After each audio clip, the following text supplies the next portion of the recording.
Kaixo egunon ikasleo, gaur ikusiko ditugu tarteak. Tarteak dira zuzen errealeko zenbaki errealen multzo bat. Bai? Orduan, tarteak bi azpimultzotan banatzen dira. Alde batetik dauzkagu zuzenkiak eta beste aldetik daukagu zuzenerdiak. Zuzenkiak beti mugatuta egongo dira bi puntuen bitartez, eta zuzenerdiak aldiz beti alde batetik mugatuta daude, baina beste aldetik infinitura edo minus infinitura doaz. Bai? Tarteen artean dauzkagu alde batetik tarte irekiak, tarte itxiak, eta azkeneko bi hauek dira tarte erdi irekiak edo erdi itxiak, bai? Desberdintasuna honetan datza.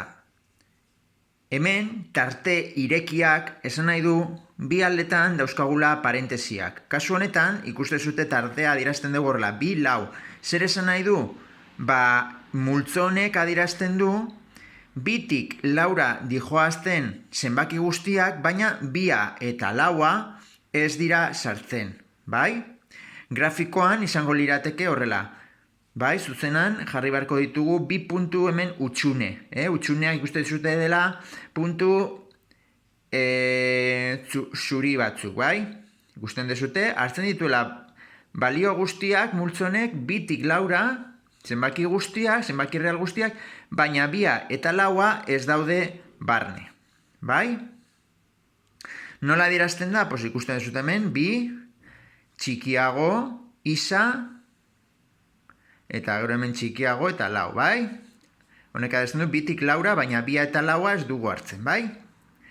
Tarte itxiak aldiz kortxetekin adierazten dugu. Hau da aurrekoaren berdina, baina kasu honetan ere sartu egiten dira 2 eta 4, bai?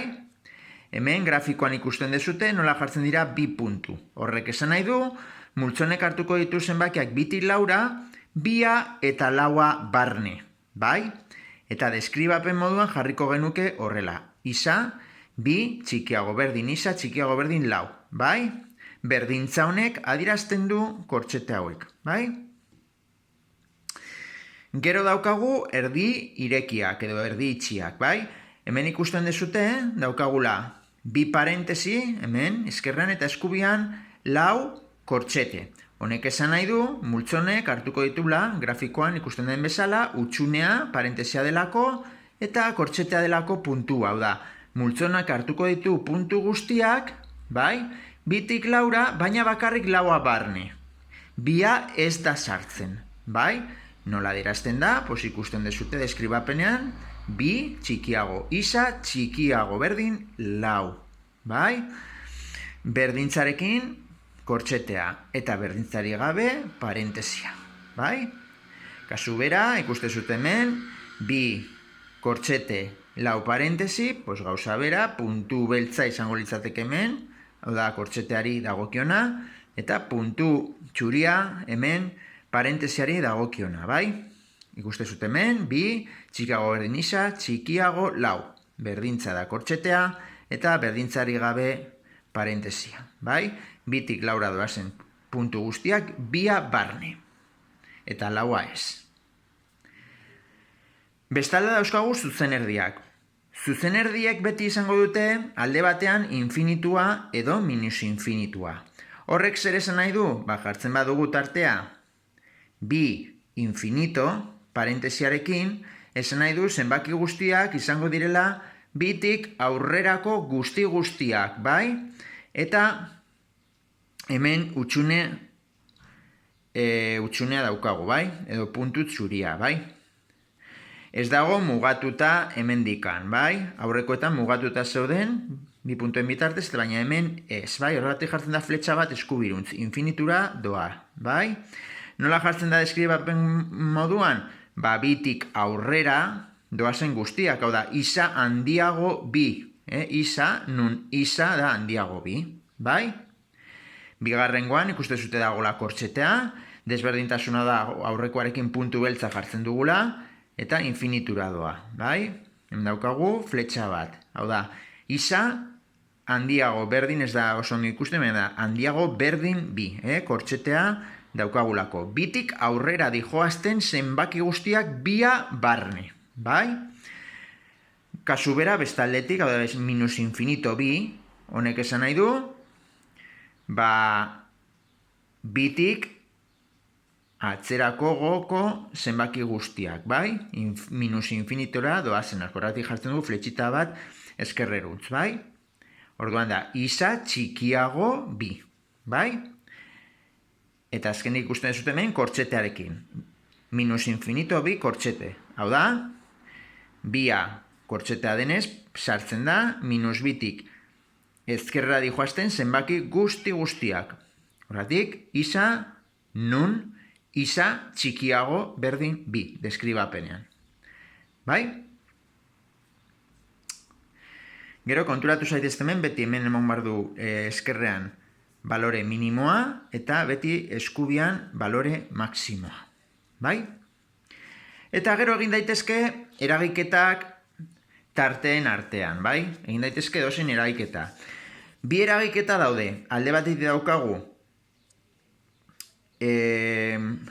edo eragiketa, bai? Eta eragiketa bestaletik.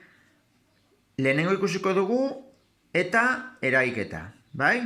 Eta eragiketak esan nahi du puntu amankomunak, bai? Kasu honetan, ikusten badugu hemen, jartzen badugu minus infinito iru kortxete eta 0 zazpi tartea, bai? Bi tarte hauen arteko tarte komuna izango da 0 iru. Zergatik? Bueno, pues ikusten bazut hemen, egiten dugu lerro bat, zuzenaren lerro bat. Adierazten dugu tarteago da. Irutik atzeragoko zenbaki guztiak, irua barne. Ikusten zute puntu beltzarekin, bai? Flash. Eta hemen, 0tik zazpira doazenak. Beste egiten dugu beste lerro bat, eta jartzen dugu 0tik zazpira. Utsuneak, kasu horretan, bai? Ze puntu dituzte amankomunak bi hauek? Ba, ikusten badezute, amankomunak izango dituzte, hau da, bietan ze zenbaki daude. Ba, 0tik irura dauden zenbaki guztiak, bai? Honek ez dauka 0, baina honek bai. Orduan 0a ez da sartzen, bai? 0,1 honek dauka eta honek ere bai. Orduan ja ikuste zuten hemen barruan dagoela, bai? Noraino irura arte, biek daukatelako irua. Orduan da iru kortxete. Eta gero daukagu edo eragiketa. Edo eragiketak esaten du puntu amankomunak eta ez amankomunak hartzea. Balin badaukagu tarte bat irutik zazpira eta bestea minus bat laura edorekin, bai? Ikusten dezute lau balioen arteko minimoa zein da? Minus bat. Ba, jarriko dugu balio minimoa eskerrean. Bai? Zein da maksimoa hemen? Zazpia. Ba, jarriko dugu hemen, eskubian. Bai? Hau da, ze puntu daude komunak eta ez komunak direnak? Ba, minus batetik zazpira. Bai? Eta jarriko ditugu parentesiekin. Kasu honetan hemen dagoelako parentesia eta balio maksimoan parentesia dagoelako. Bai? Bueno, ba, hau da tartei buruz jakin behar dezutena.